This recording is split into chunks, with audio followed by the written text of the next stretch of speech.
সন্ধ্যা হলেই হবে তাদের সোহাগা রাত, সন্ধ্যা লাগলেই হবে তাদের ফুলসজ্জার রাত, সন্ধ্যায় হলেই তাদের হবে বাসর রাত।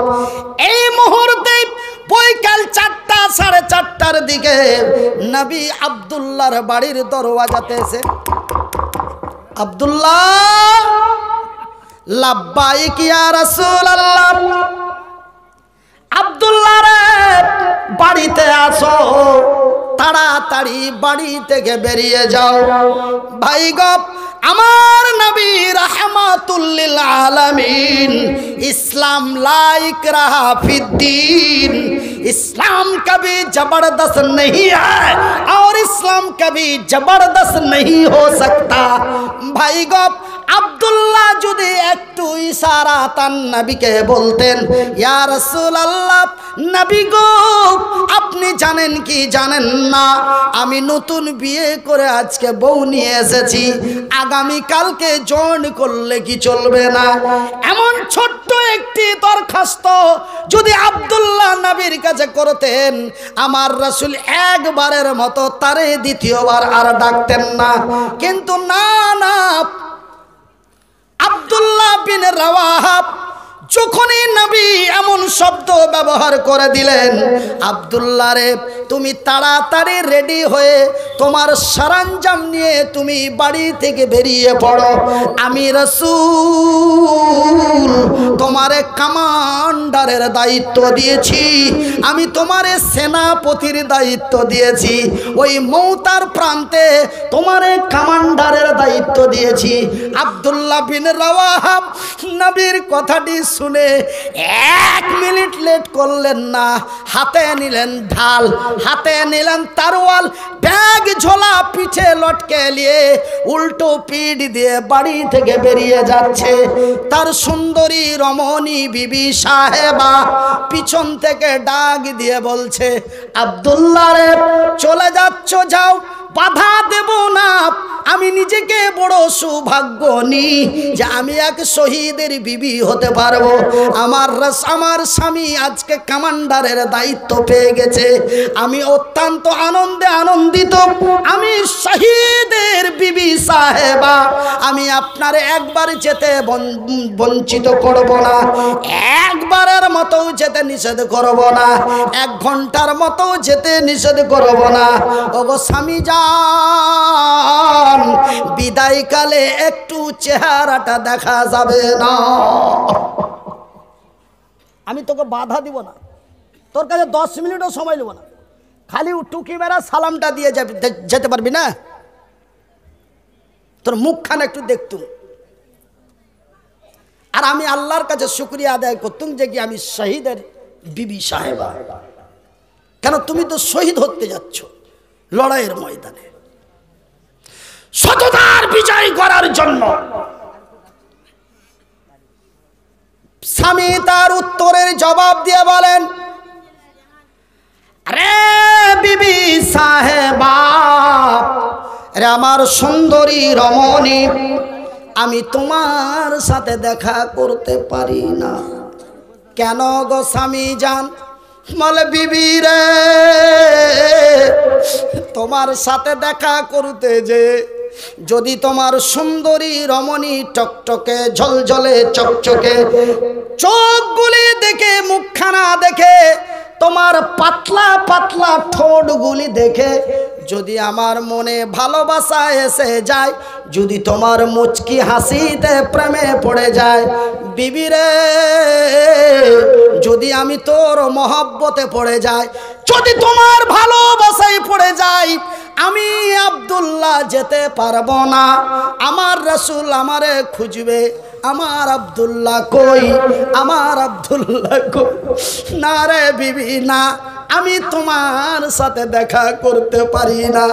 বিবি উত্তরের জবাব দিয়ে বলে, গো স্বামী জান আব্দুল্লাহ, আল্লাহর কসম দিয়ে বলি, সৃষ্টিকর্তার কসম দিয়ে বলি, আমি তোমারে কোনো প্রেম নিবেদন করব না, আমি তোরে কোনো মুচকি হাসি দেব না, আমি তোরে প্রেমের জালে ফেলব না।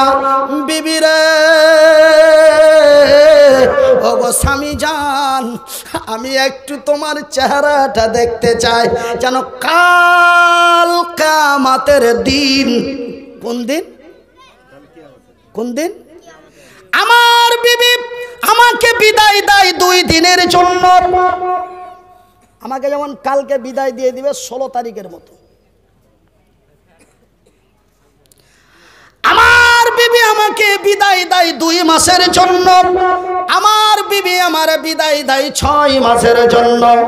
আমার বিবি আমারে বিদায় দেয় 9 মাসের মতো। আমার বিবি আমারে বিদায় দেয় 2 বছরের মতো। কিন্তু বন্ধুরে, আব্দুল্লাহর বিবি সাহেবা আব্দুল্লাহকে বিদায় দিচ্ছে কাল কিয়ামতের দিন পর্যন্ত। সুবহানাল্লাহ। ওগো স্বামী জান আব্দুল্লাহ, আমি তোমার চেহারাখানা একটু দেখতে চাই, যেন কাল কিয়ামতের দিন হাসরের ময়দানে তোমার সুন্দর চেহারাখানা দেখে আমি চিনতে পারি এটা আমার সোহাগরাত্রের স্বামী আব্দুল্লাহ। নারে তাকবীর! এ জাগি জাগি জাগি রে মুসলমান, এ জাগি জাগি জাগি রে মুসলমান, এ চৌদিকে ফিরিয়ে দেখ তুই তৌহিদি ফরমান। এ জাগি জাগ জাগি রে মুসলমান, এ জাগি জাগ জাগি রে মুসলমান, এ চৌদিকে ফিরিয়ে দেখ তুই তৌহিদি ফরমান। নারে তাকবীর! আমার ভাইরা, আমার বন্ধুরা, দেখুন ওই যে আল্লাহ বলেছেন ওয়াতুজাহিদুনা ফি সাবিলিল্লাহ, তোমরা জান এবং মাল দিয়ে, মাল এবং জান দিয়ে। আগে বলেছেন মালের কথা, তারপরে বলেছেন জানের কথা। দেখুন বন্ধুরা, তারা কত ছিল লোভী, তারা কত, তাদের ভিতরে কত লোভ ছিল। ভাই গো আমার আব্বা জানেরা, তারা ছিল কত বড় প্রেমিক, তারা ছিল বড় লোভী। তারা জান্নাতের লোভে পড়ে, কিসের লোভে পড়ে? জান্নাতের লোভে পড়ে, নবীর ভালোবাসায় মহব্বতে পড়ে একজন বিয়ের রাত্রের সুন্দরী বিবি সাহেবাকে রেখে জীবনের বিদায় নিয়ে চলে গেল। কিসের লোভ রে? তাদের লোভটা ছিল জান্নাতের, ওরা বিজয় হলো, ওদের লোভটি ছিল জান্নাতের। ভাইজান, ওরা জান্নাতের লোভে পড়ে, নবীর ভালোবাসায় পড়ে, ওরা জান্নাতের লোভে পড়ে, নবীর ভালোবাসায় পড়ে। ওরা জাতিকে দিয়েছে ইতিহাস। ওরা জাতিকে কি দিয়েছে? ওরা জাতিকে কি দিয়েছে? ইতিহাস। এরা ধন সম্পদের লোভে পড়ে, এরা ধন সম্পদের লোভে পড়ে, এরা সুন্দরী রমণীর প্রেমে পড়ে, এরা জাতিকে দিয়েছে কলঙ্ক। ওরা বিজয় হলো, এরা প্যাদানি খেলো। জায়গা মতন এসে কি ঠেকলো? ঠেকাঠেকি হয়েছে? ঠিকঠাক ঠিকঠাক হয়েছে? জায়গা দিলে এসে সেম করে ভিড়িয়ে দেওয়া গেছে তো। ওরা জান্নাতের লোভে পড়ে, নবীর ভালোবাসায় পড়ে, ওরা বিশ্বকে দিল ইতিহাস। এরা ধন সম্পদের লোভে পড়ে, সুন্দরী রমণীর প্রেমে পড়ে, এরা জাতিকে দিল কলঙ্ক। ওরা বিজয় হলো, এরা বঞ্চিত হলো। ওরা বিজয় হলো, এরা প্যাদানি খেলো। সেই দিন ভারত, সেই দিন মক্কার কাবা, বাইতুল্লাহ, মসজিদে হারাম, হারামের সুরক্ষা হলো, ভারতের বাবরি মসজিদ ভেঙে দেওয়া হলো। সিস্টেমটা টোটালি উল্টা। সেই দিন মক্কার কাবা মসজিদ, কাবা বাইতুল হারাম, মসজিদে হারামের সুরক্ষা হলো, ভারতের ঐতিহাসিক মসজিদে বাবরিকে ভাঙা হলো। তার কারণ একটাই, আজকে আমরা ধন সম্পদের লোভে পড়ে, সুন্দরী রমণীর মায়া জালে মহব্বতে পড়ে আমরা নিজেকে নিজে বরবাদ এন্ড ধ্বংস হয়ে গেছি। ওরা বিজয় হলো, এরা বঞ্চিত হলো। ওরা বিজয় হলো, এরা লাঞ্ছিত হলো। আমি মনিরউদ্দিন আপনাদের বলতে চাই, আমি মনিরউদ্দিন আমার পাড়ার আমার এলাকার মানুষ যুবক তরুণ বন্ধুদের বলতে চাই, আজকে আমরা ভারতবর্ষের মাটিতে যদি মক্কা মদিনা তায়েফের মতো শান্তিময় বিরাজ করে সত্যের পতাকা উঁচু করতে চাই, তো মদের বোতলগুলি ভেঙে দিয়ে সুদের খাতা থেকে নামটা কেটে দিয়ে অন্যায়ের মুখে লাথি মদের বোতল ভেঙে দেওয়া। জান্নাতে যদি যেতে চাও, ভারতের মাটিতে যদি শান্তির বিরাজ করতে চাও, তো মদের বোতলগুলি ভেঙে দাও। আর নাম্বার 2, সুদের খাতা থেকে নামটা কেটে দাও। অন্যায়কে প্রশ্রয় দিবেন না। তারা মাত্র 3000 বিজয় করলো মক্কার মাটি। আমরা আজকে 3 লক্ষ, প্রায় কয়েক লক্ষ মুসলমান ভারতের মাটিতে। আমরা অনেকেই এমপি এবং এমএলএ আছি, অনেকেই মুখিয়া সারপঞ্চ বড় বড় ডন আছি, তবুও কেন আমাদেরকে কুত্তার মতো মার খেতে হয়? আমাদের চরিত্র খারাপ, আমাদের ব্যবহার খারাপ, আমরা নিজেকেই লাঞ্ছিত, আমরা নিজেকেই বঞ্চিত। ভাইজান, আমি মনিরউদ্দিন বলছি, মুসলমানেরা যদি আজকে ভারতবর্ষের মাটিতে মার খায়, মুসলমানের দোষেই খায়। তার কারণটা হলো ভাইজান, আমেরিকা থেকে নিয়ে লন্ডন পর্যন্ত, জাপান থেকে নিয়ে কুয়েত পর্যন্ত, ভারত থেকে নিয়ে পাকিস্তান পর্যন্ত, হিন্দু জৈন বৌদ্ধ খ্রিস্টান ইহুদি নাসারা, এমন কোন জাতি ধর্ম কোরআনের উপরে আঙ্গুল তুলতে পারেনি। কিন্তু এক মুসলমানের বাচ্চা, ভারতেই তার বাড়ি, উত্তর মধ্যপ্রদেশে বাড়ি, নাম তার অসীম রেজভি। সেই অসীম রেজভি কোরআনের 26টি আয়াতের উপরে ভারতের সুপ্রিম কোর্টে মামলা দায়ের করলো। এখন অসীম রেজভি বর্তমান হিন্দু ধর্ম গ্রহণ করে আছে, তাকে মুসলিম জাতি থেকে বের করে দেওয়া হয়েছে, বলি আলহামদুলিল্লাহ। ভাইজান, একটা কুড়োল, আমি একটা মারাত্মক কথা আপনাদের বলেছি, একটা কুড়োল একটা গাছকে কেটেই যাচ্ছে, গাছটা কাঁদছে আর বলছে, তোর জানে কি দয়া হয় না, তোর জানে কি মায়া হয় না, আমার উপরে এত ফল ধরে আছে, আল্লাহর বান্দারা খাবে, তুই কেমন করে আমাকে কেমন করে কেটে দিচ্ছিস, তোর জানে কি বিচার হয় না, আমি এক ফলের গাছ, তুই কেন আমাকে কেমন করে কেটে দিচ্ছিস। গাছ কুড়োল বলে, রে আল্লাহর সৃষ্টি গাছ, আমি কুড়োল তোকে কখনো কাটতে পারি না, কাটার মতো ক্ষমতা আমার নাই, আমি তোরে কোনোদিন কাটতে পারবো না, কাটার মতো সেই শক্তি আমার নাই, কিন্তু জানিস রে, তোর জাতি আমার সাথে আছে, তোর জাতি যদি আমার সাথে না থাকতো তোকে কাটতে আমি পারতাম না। যেখানটা ধরে চোপাইছে ওখানটা কার যায়? গাছের যায়। তোর গাছ, তোর যায় তার পাছায় আছে, তোর জাত যদি আমার পাছায় না থাকতো তোর একটা পশম কাটতে পারতাম না, সেই ক্ষমতা আমার নাই। আজকে ভারতবর্ষের মাটিতে পেদানি যদি খায়, এদের চরিত্রতে এরাই খাচ্ছে পেদানি। কথা মনে হয় মোটা মোটা হয়ে যাচ্ছে। কইছে, মনির তুই কখন এত গরম গরম কথা শিখে নিলি বা দেখি।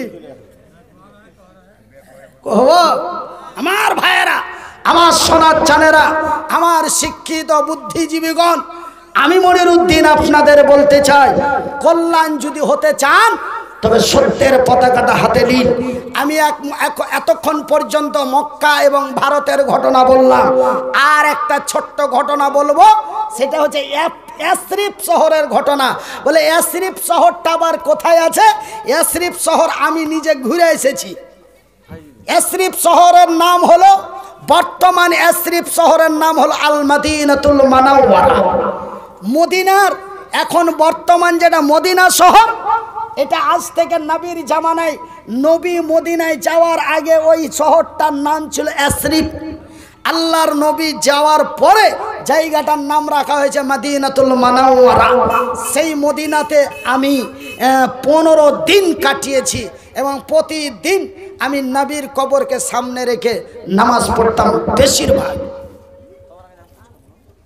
আমার ভাইয়েরা, আমার বন্ধুরা, 2006 সালে গেছিলাম আমার আব্বাজানেরা। তবে আমি সেই ইয়াসরিব মদিনার এক নৌজওয়ান তরুণের কথা বলবো। সেই তরুণ আর সেই তরুণ বিশ্বকে কি ইতিহাস দিয়েছে।